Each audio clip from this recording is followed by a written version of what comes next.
Hello and welcome back to another video. In today's video, I'm going to be making a very clean and simple card using Recollections cut and emboss set. And this has just hi, hello, and thanks with a really sweet embossing pattern that I just love. And I'm going to be using the thanks die as well as the embossing folder, as you just saw. So first, I'm using some Neenah Classic Crest Solar White 80-pound cardstock, and I cut it down to 4 1/4 by 5 1/2. And I spritzed the paper with just some plain water and dried it with a clean cloth. And what I did before this was I used my stamp cleaning cloth, which is a microfiber cloth. Total mistake because I ended up getting ink everywhere. So you're going to want to use a clean clean cloth, and I just ran it one time through my Sizzix machine.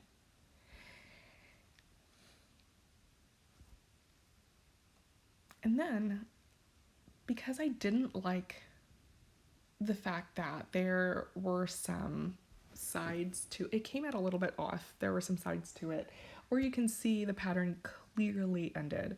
So I'm going to cut about 1/4 of an inch, 1/8 of an inch off each side, which would amount to a total of 1/4 of an inch. It would make the panel 1/4 of an inch smaller. And I'm just using my Fiskars cutting mat, I guess. You can use whatever you have on hand. If you use a cutting mat and a cutting blade, you can use that. You can use scissors. So now I'm coming in with my thanks die, and I'm just going to show you one die cut if you're new to die cutting. And here I realized that part of my machine popped off, so I'm trying to fix it with my hand because I couldn't find the tool for it. But I'm just using some scratch paper, and this is also Neenah Classic Crest 80-pound cardstock. And I ended up die cutting this 4 times, but I just wanted to show you the one time that I die cut it, and I just used the same scratch paper. And then I'll be using Tombow Mono Multi Liquid Glue. I love this glue. It is super tacky, it dries really fast, and it is a very firm hold. It's almost as good as Glossy Accents, but without the mess. So here, I stack all 4 of my die cuts, and I just dab on a little tiny amount of glue. You don't need that much because you don't want it to bleed out of the edges of your die cut. If it bleeds, it makes a mess, and that just makes for a messy card. So in this video, I'm actually gonna be making a card, not just a card panel. I know some of my last videos I've created just panels, but I do create cards and I love decorating the insides of them. So I'm going to show you a very clean and simple way to decorate the inside, and it's just using a sentiment. And so you can see where I just barely dab on the glue, and I try to pick the widest portions of the die cut where the glue is more likely to spread rather than bleed. So here I have my die cuts completely glued together and stacked, and now I'm just positioning it where I think it would look the best. So if you have me on Instagram, or if you have an Instagram, I am at Scraps and Ink, but I created this card some months back. I think it was 2018, I want to say. And I sent it to another YouTuber for her mail haul, and she loved it. And I thought it was a great card, honestly. It's so simple, it's so clean, and I feel like it gives it an elegant flair with a really fun looking sentiment. So if you're on Instagram, you can find me Scraps and Ink, and you can find the original card. You just have to scroll down a little bit more in my feed. So I am showing you how I create my card base. You don't need a Score Buddy or score pal or whatever, I'm just using a Cricut scoring tool.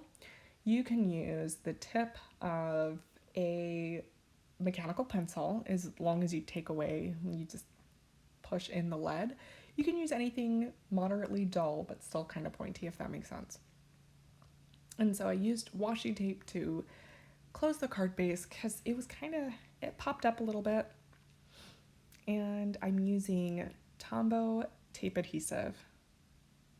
As you can tell, Tombow is my favorite brand of glue. They make great glue. And here I'm just adhering the panel to the card base.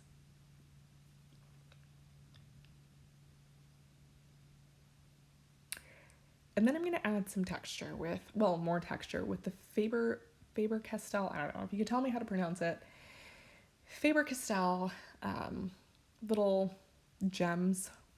I've had these bottles forever, so I really don't know if they went bad, but I mean, I squeezed a little bit out on my mat and it came out just fine.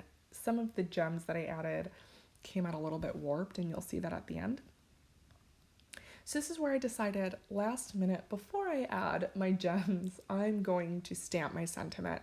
And I'm using a Concord & Ninth stamp set called Lots to Say. I love this stamp set because it's got some really basic sentiments.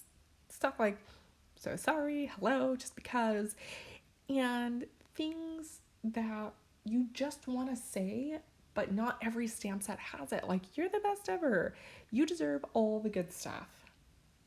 So I chose You're the Best Ever. I felt like that was generic enough to send to anybody, but also relevant to being a thank you card.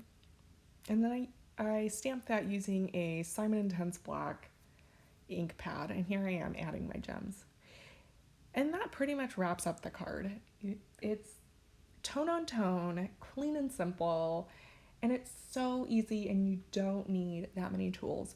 In my first card, I actually used some adhesive pearls on my card, and it just gave it that extra nice touch. And there you have it. Thank you so much for joining me on my videos. Please remember to subscribe to my channel because that really helps me out.